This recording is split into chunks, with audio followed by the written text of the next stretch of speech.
Ya estamos más bien, bienvenidos a la cuarta edición híbrida del Black Canvas. Mi nombre es Rafael Paz y esta tarde vamos a estar platicando con Jorge Suárez, que es director de La Educación Sentimental y nos acompaña desde España. Jorge, ¿cómo estás?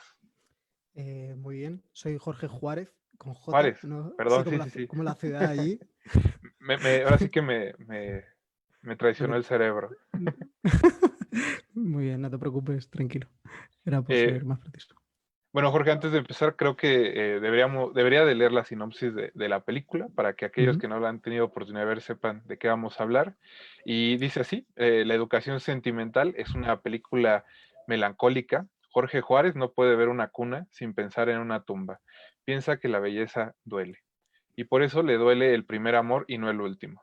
También es una película cómica, aunque maldita la gracia que tiene, porque además es una película sobre España. Digamos que es la película de autobiografía ficción de un melancólico cómico que, como casi todos los cómicos, hace cine para soportar la cosa. También es una película austriana y búlgara, rodada generosamente en 6 años y que contiene muchos tonos y películas. Empieza como una celebración del cine y la sala en 35 milímetros, patética o emocionante según la edad del espectador, y acaba como un film juvenil indie y yankee. Pero, por en medio, sabe ser de ciencia ficción, terror y sobre todo amor y política, que es lo mismo.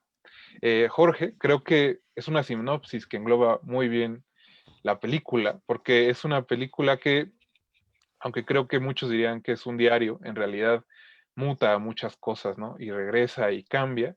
Y creo que en realidad podríamos decir que se define por la situación política y social de España, como de una década, como del 2008 al 2018 más o menos, y que coincide con una etapa muy importante de tu vida. Yo quisiera empezar preguntándote qué ha cambiado en realidad entre ese Jorge que empezó a filmar, me imagino por ahí del 2008, 2009, y ahora el Jorge que está presentando pues esta película que es un reflejo del país en el que vive y de la sociedad en la que te ha tocado desarrollarte. Sí, bueno, antes de contestarte, solamente decir que esa maravillosa sinopsis la hizo Javier Rebollo, que es un cineasta español, Ajá. que fue mi profesor en, en la escuela de cine y luego se volvió mi amigo y bueno, ha estado hasta cierto punto presente en el proceso de fabricación de la película. Y bueno, generosamente pues escribió esa sinopsis que es bastante incisiva y un poco ambivalente, o sea, que decir, si alguien me conoce entenderá como varias capas en esa sinopsis. Tiene chistes locales. Sí, chistes personales íntimos, pero y nada, pero bueno, es una maravilla. Por eso la pongo en todos los sitios, porque bueno, pues nunca nos te suelen hacer sinopsis así directores de cine reputados.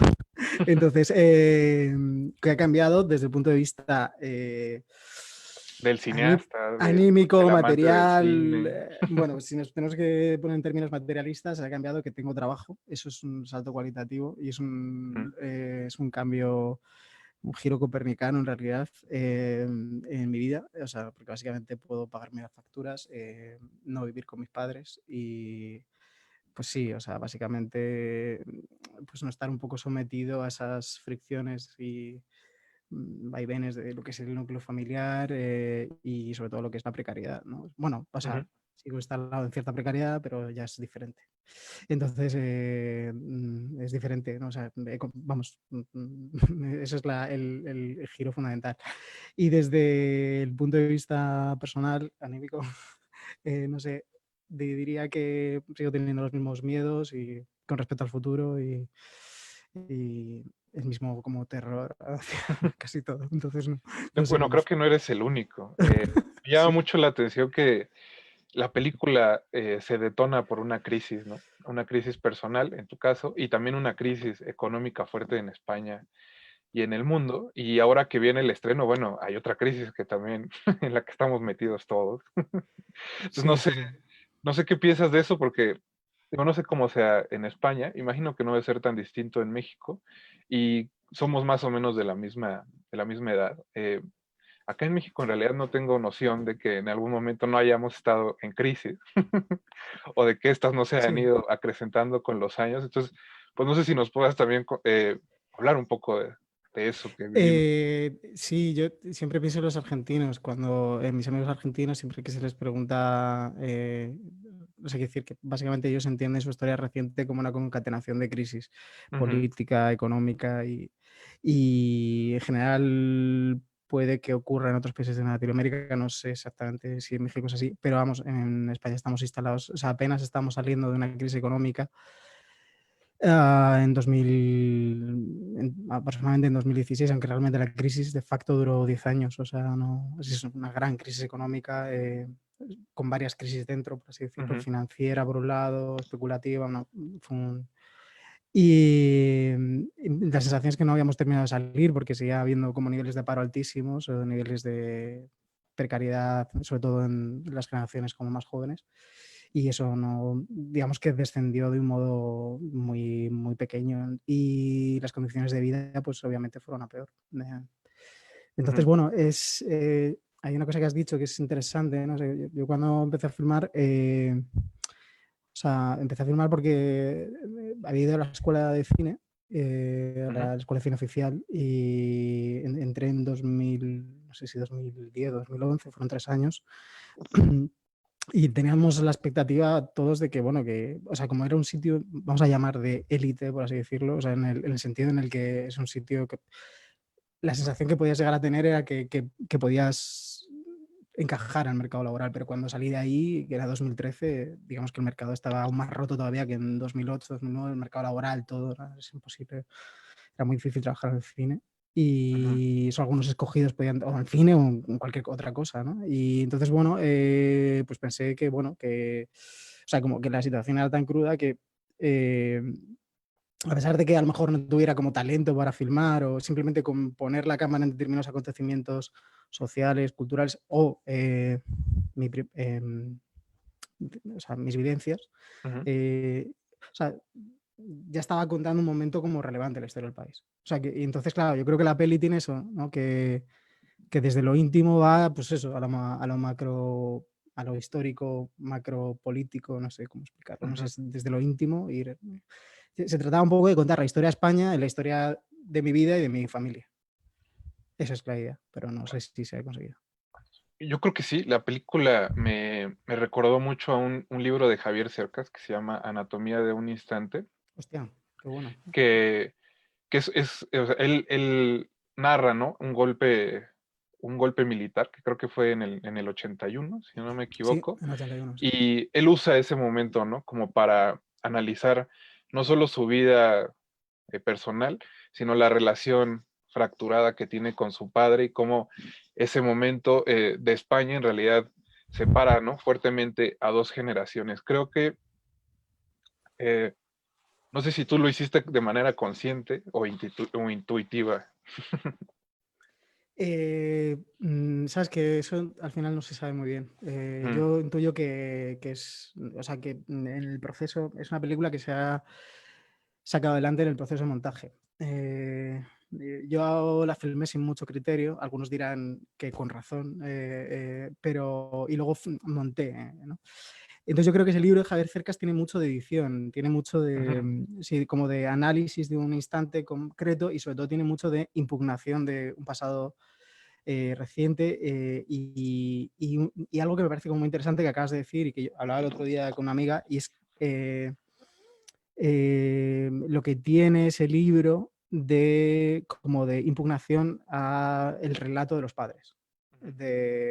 Que al final se vuelve un relato hegemónico desde un punto de vista cultural, desde un punto de vista económico, que a nosotros no nos sirve de nada.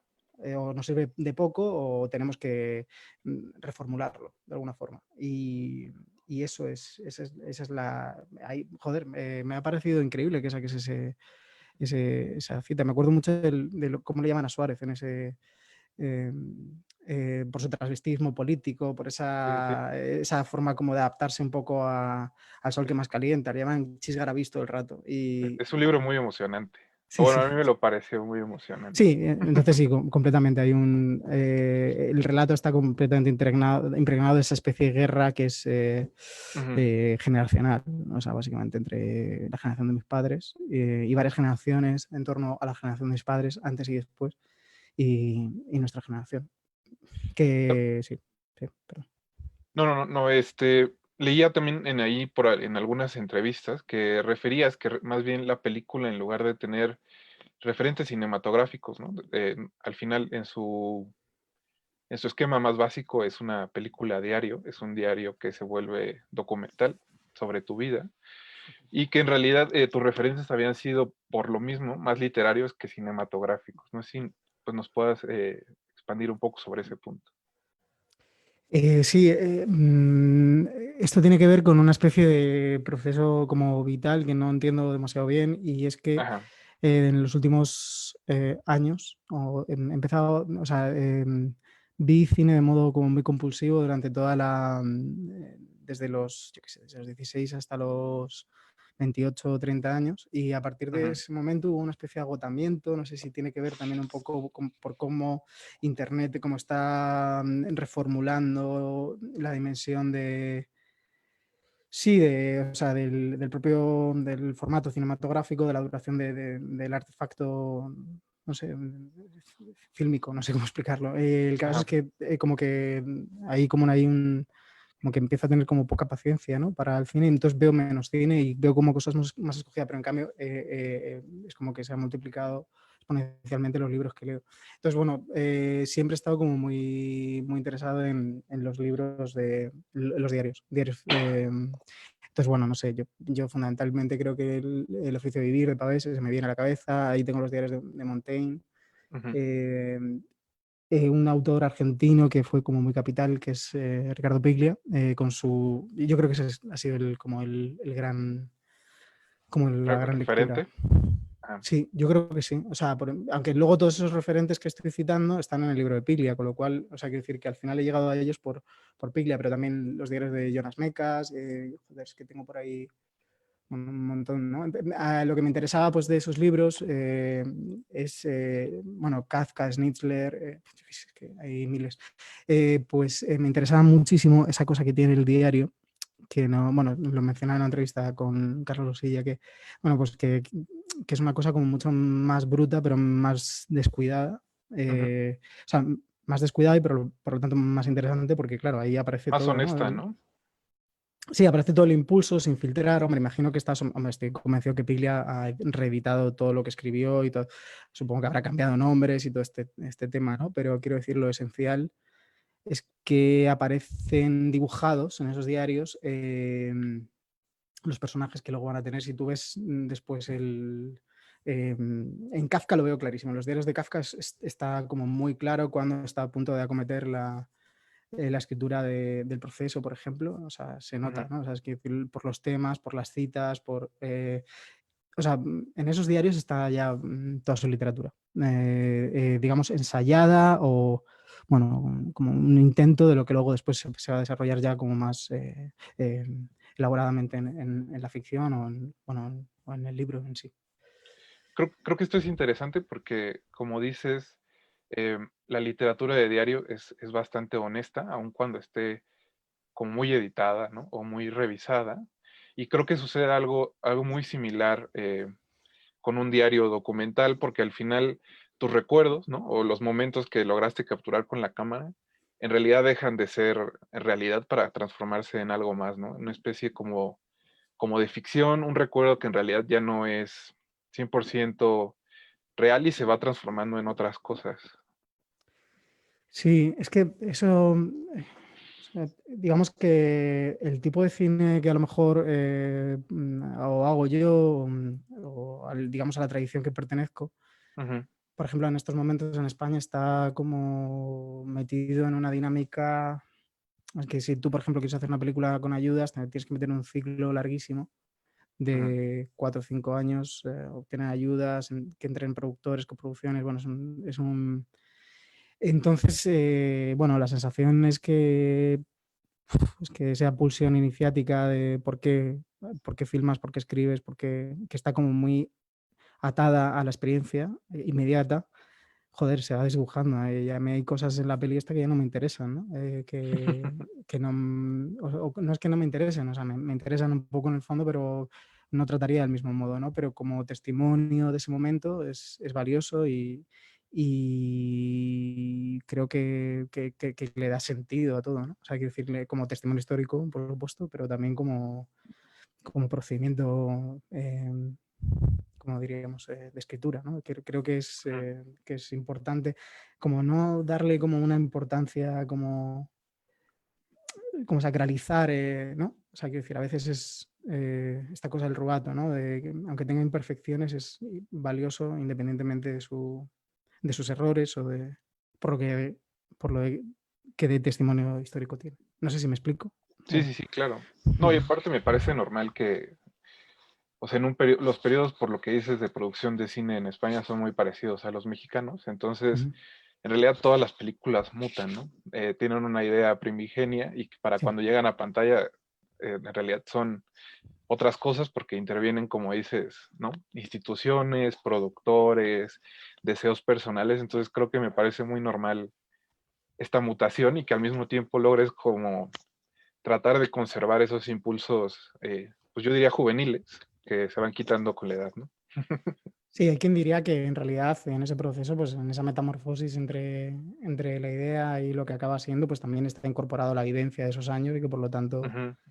y que al final, yo qué sé, como dice mi amigo Antonio, siempre acá como hablamos de lo mismo, ¿sabes? Como que, que en realidad tampoco varían demasiado los temas, ¿no? O sea que decir, el amor, la política y el poder y poco más, no sé.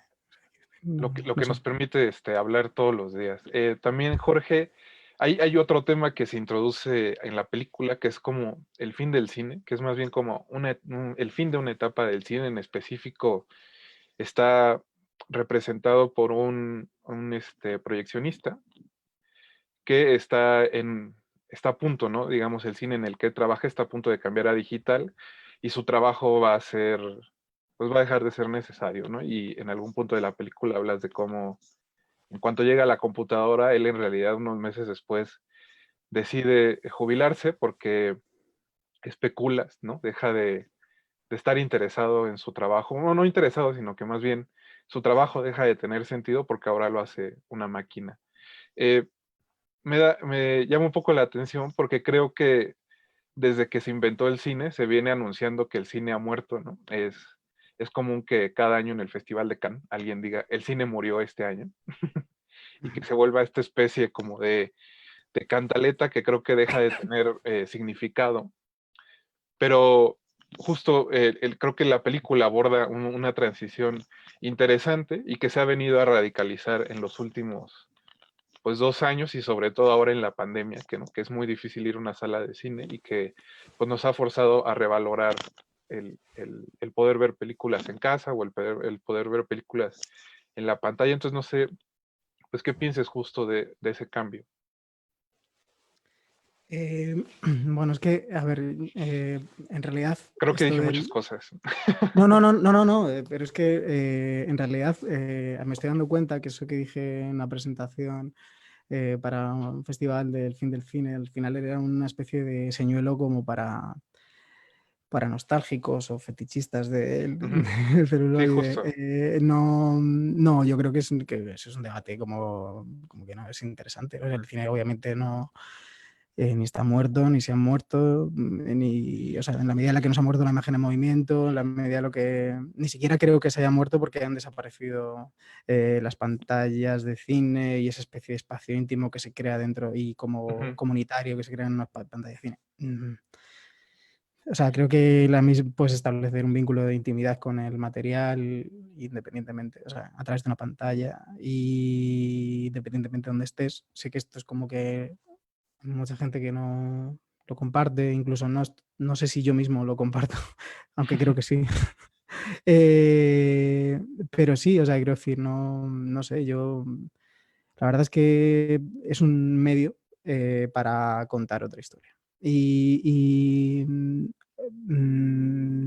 traté de hacer un documental sobre eso Ujú, y rápidamente me di cuenta que no tenía nada que ver lo que quería contar con eso. Este buen hombre, Abel, que sufrió todo el proceso de transición y que él sufrió, vamos, con su propio puesto de trabajo, la transición. Digamos que eso es lo que más me preocupaba dentro de la película, ¿no? Todo lo que tiene que ver con lo material, con el trabajo de las personas, yo qué sé, la capacidad que tengan para sobrevivir.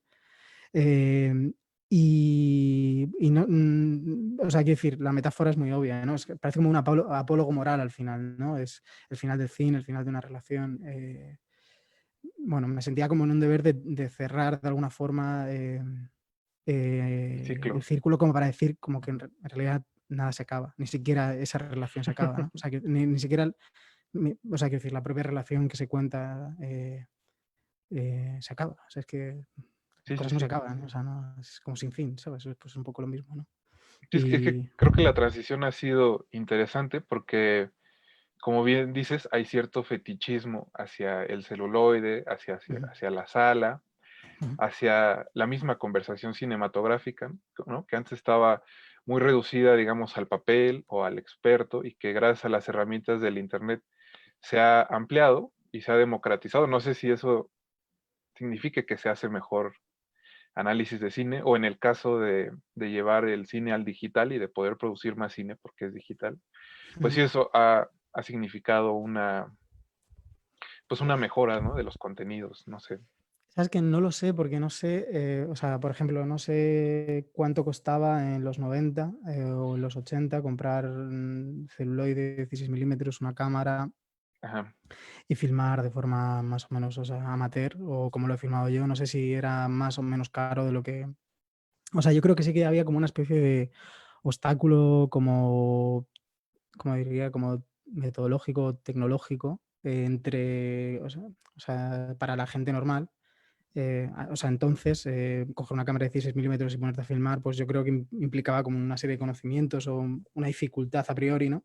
Ujú, Que ahora no tenemos a través de los móviles o las cámaras digitales y que yo creo que todo el mundo con un poco de, ¿sabes? Como de entrega y de impulso, yo creo que puede aprender las reglas básicas de lo que es la dramaturgia, o sea, sí, cinematográfica, el lenguaje cinematográfico básico. Entonces, no lo sé, no lo sé. Yo creo que era una cosa como menos accesible en esa época. Entonces, en ese sentido sí que se ha democratizado, aunque tampoco creo que sería como carísimo comprar celuloide en esa época. La verdad que no tengo. Yo me he tragado muchos cines que debate muchísimo sobre eso ujú.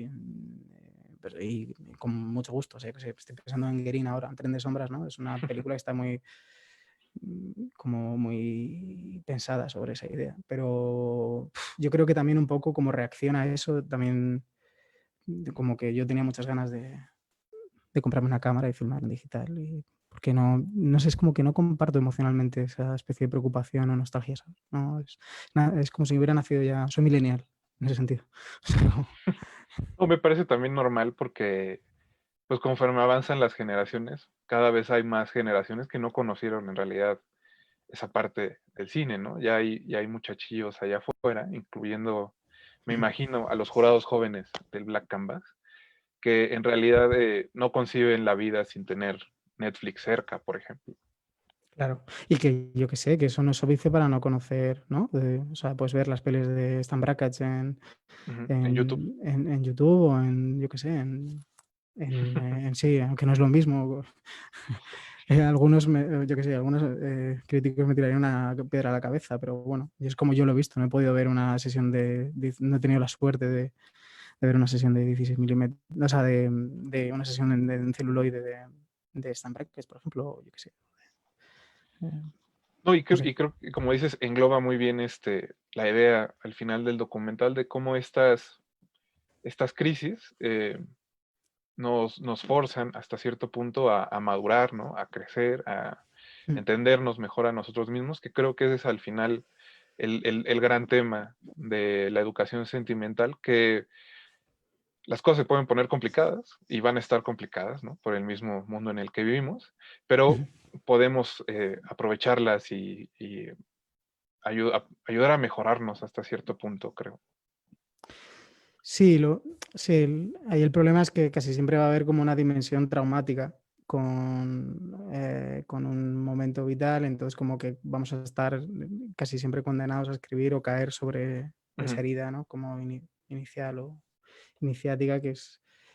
Pero sí, yo creo que esos momentos como de quiebre, no sé, pienso, o sea, la comparativa más fácil que me surge es en el literario La generación perdida, ¿no? De repente aparecen una serie de escritores que narran América desde otro espacio, desde otro lugar, desde otra sensibilidad, desde otra temporalidad, desde otra... o sea, no tengo muy claro si es lo que está ocurriendo en España ahora mismo o en el ujú. mundo con las crisis devenidas, pero sí, pero o sea, también corremos el peligro como de estar hablando todo el rato de eso, ¿sabes? Y a lo mejor, Sí, claro. pues sí que una cosa concéntrica, sí. Eh, pues estaba pensando como más o menos preguntarte también sobre esta faceta que tienes como docente, que has estado ya desde hace algunos años, creo, dando clases de cine, y justo al estar en contacto con jóvenes, ¿cómo estás viendo esta transición en ellos, ¿no? A ti te tocó una crisis económica fuerte en el 2008, a todos en Ujú, realidad, ujú. creo, y ahora ellos tienen que aprender a hacer cine, digamos, en otra gran crisis. Entonces, ¿cómo ves a tus alumnos? ¿Cómo ves a los jóvenes? Y cómo lo están tomando en realidad ellos? Em, yo doy clase a gente de entre 18 y 20 años. Ajá. Es interesante porque, no sé, no quiero poner paternalista, pero hay veces que como noto como un nivel de inmadurez como fuerte, ¿no? Más del que, bueno, si alguno está viendo esto. Un saludo a los Un alumnos de saludo a mis Jorge. Sí, sí, alumnos. sí. No, vivían, digamos que no han sido demasiado conscientes o sensibles de las transformaciones recientes históricas en el país a nivel económico, por ejemplo. Ujú. Estaban un poco cobijados por sus padres y como yo lo estuve por los míos y de alguna forma esa barrera pues les ha impedido. Pero, por ejemplo, ahora sí que les noto bastante acojonados con la situación y están muy dóciles o sea, están viviendo su propia crisis, que es, o sea, va a ser semejante o equiparable a la nuestra, yo creo. O sea, va a ser jodido, sí. Entonces, yo creo que ya están empezando a ser conscientes un poco de la... la diferencia es que yo doy clases en una universidad y no doy Ujú. exactamente a clases a alumnos de cine, doy clases de alfabetización audiovisual, pero no es exactamente eso. Cine, Pero cine. bueno, sí, cine, ya me gustaría, pero no. Pero bueno, igualmente es interesante porque vienen de otro lugar, ¿no? O sea, quiero decir, no están tan mediatizados por una cultura cinematográfica. Digamos que vienen de lugares como completamente diferentes y eso es bueno, necesariamente es bueno, ¿no? Que no tengan esa especie de lastre que a veces es la cultura cinematográfica, ¿no? El querer hacer cines de muy jóvenes, eso Ujú. es algo como que a veces es incluso perjudicial. Noto como en algunos de ellos como una inocencia, una mirada como muy limpia, ¿no? Y eso es muy bueno. Y eso es algo que yo no tenía y que tuve que aprender a hacer, como a desaprender, ¿no? Sí, a desaprender. Sí, eso es un poco la cosa. Perfecto. Pues Jorge, creo que ya repasamos todas las preguntas que más o menos tenía contempladas. Entonces no sé si quieras agregar algo sobre la película, algo sobre el proceso, o si ahora sí que esta emoción, me imagino, de que la estemos viendo en México. Nada, que es que os agradezco muchísimo que hayáis cogido la peli, que me entrevistéis y que me prestéis un poco de atención. Es un milagro, o bueno, algo como muy, me siento como muy agradecido y solamente quería verbalizarlo a los directores del festival, al director del festival, a ti, que nada, que muchísimas gracias y que es bueno, que espero que no les afecte demasiado el hecho de verlo en una pantalla pequeñita y que puedan trazar esa relación de intimidad con la pantalla, ¿no? Que a través aunque sea a través de la pantalla del ordenador, que seguro que sí.